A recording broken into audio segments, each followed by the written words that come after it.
ધોરાજી ખાતે તાલુકા અને શહેર કોંગ્રેસની કારોબારી બેઠક યોજાઈ। લોકસભાની ચૂંટણી પહેલા રાજકોટ જિલ્લા કોંગ્રેસ સક્રિય જોવા મળ્યું છે। જિલ્લા કોંગ્રેસ પ્રમુખ લલિત વસોયાની ઉપસ્થિતિમાં બેઠક યોજાઈ હતી। બેઠકમાં પ્રજાલક્ષી અને ખેડૂતોને પડતી હાલાકી બાબતે આવનાર દિવસોમાં આંદોલન સહિતના કાર્યક્રમો અંગે ચર્ચાઓ કરાઈ છે। જિલ્લા કોંગ્રેસ પ્રમુખ લલિતભાઈ વસોયા, લોકસભા સીટના પ્રભારી હીરાભાઈ જોટવા, પૂર્વ ધારાસભ્ય ભીખાભાઈ જોશી, શહેર કોંગ્રેસ પ્રમુખ દિનેશ વોરા, તાલુકા કોંગ્રેસ પ્રમુખ જયેશ લાખાણી સહિતના લોકો ઉપસ્થિત રહ્યા હતા।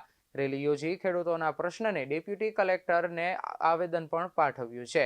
કિસાન મોરચાના આગેવાન પાલભાઈ આંબલિયા પણ ઉપસ્થિત રહ્યા હતા। 2 દિવસ પહેલા રાજ્યસભાના સાંસદ અને કેન્દ્રીય મંત્રી પુરુષોત્તમ રૂપાલાજીએ સંસદમાં બૂમો પાડીને ગળું ફાડીને કહેતા હતા कि कोई माइकालाल नहीं है किसानों को रोक सके, कोई माइकालाल नहीं है किसानों को रोक सके। હવે પુરુષોત્તમભાઈની આજે આંખો બંધ થઈ ગઈ છે કે શું છે? મારે એની તરફદી ભાષામાં હું પૂછવા માંગુ છું। જો એની આંખો ખુલ્લી હોય તો એ દિલ્હીની બોર્ડર ઉપર જઈને જોઈ કે કયા માયના લાલે ખેડૂતોને રોક્યા છે। એક બાજુ સરકાર ખેડૂતોને રીઝવવા માટે સ્વામીનાથન અને ચૌધરી ચરણસિંહને ભારત રત્ન આપે છે અને બીજી બાજુ સરકારે જ આપેલું વચન MSP નું પાલન નથી કરતી। અને એટલા માટે જ્યારે દિલ્હી ખેડૂતો સરકારે આપેલા વચનને યાદ કરાવવા માટે પાછા દિલ્હી આવે છે તો એવી રીતે એને રોકવામાં આવે છે। જેટલા પ્રયત્નો ખેડૂતોને દિલ્હી આવતા કરવામાં આવ્યા છે, જેટલા બેરિકેટિંગ લગાવવામાં આવ્યા છે, જેટલી પોલીસ લગાવવામાં આવી છે, કદાચ આટલો સ્ટાફ અને આટલી વ્યવસ્થા ચીનની સરહદે કરી હોત ને તો ચકલું ફરકું ના હોત। અને અહીંયા કેટલાક લાખો કિલોમીટર જગ્યા ચીને પચાવી પાડી છે।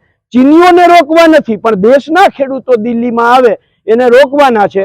એટલે આજે અમે ધોરાજી રાજકોટ જિલ્લાના ખેડૂતો ભેગા થઈ અને આવેદન આપી અને માંગ કરી છે કે ખેડૂતોને દિલ્હી આવવા દો, એનો હક માંગવા દો। સરકાર રોકી રહી છે, શું કહેશો પલભાઈ? આપણે ખેડૂતોને કેમ રોકી રહી છે? શું ખેડૂતોનો અવાજ દબાવવાનો પ્રયાસ છે? બહુ સ્પષ્ટ વાત છે કે ખેડૂતોને દિલ્હીમાં ન આવવા દેવા એની પાછળનો સરકારનો બહુ સ્પષ્ટ આશય છે। જે મોદી ગેરંટીઓને લઈ અને ભાજપ અત્યારે 2024ની ચૂંટણી જીતવાનો પ્રયત્ન કરે છે અને એ જ મોદી સાહેબે આપેલી ગેરંટી MSP નો કાયદો અને એના આધારે ખેડૂતોએ જે આંદોલન સમેટ્યું હતું એ મોદી ગેરંટીનો ભંગ થાય છે અને એ સાબિત થાય એમ છે। એટલે એમને ક્યાંક ને ક્યાંક ડર લાગે છે કે મોદી સાહેબની બીજી જે અગાઉ એને ગેરંટીઓ આપેલી છે, દાખલા તરીકે ખેડૂતોને કહ્યું હતું 2022માં તમારી આવક ડબલ થઈ જશે, એણે ભારતના નાગરિકોને કહ્યું હતું દરેકના ખાતામાં 15-15 લાખ રૂપિયા આવી જશે, એણે નોટબંધી વખતે કહ્યું હતું કે 50 દિવસ મને આપો, જો નોટબંધીમાં પ્રોબ્લેમ બધા જ પ્રોબ્લેમ સોલ્વ ના થાય તો મને જાહેરમાં ફાંસી આપી દેજો। આ અગાઉની ગેરંટીઓ બધી તાજી થવાની અને બીક લાગે છે એટલે ખેડૂતોને રોકે છે।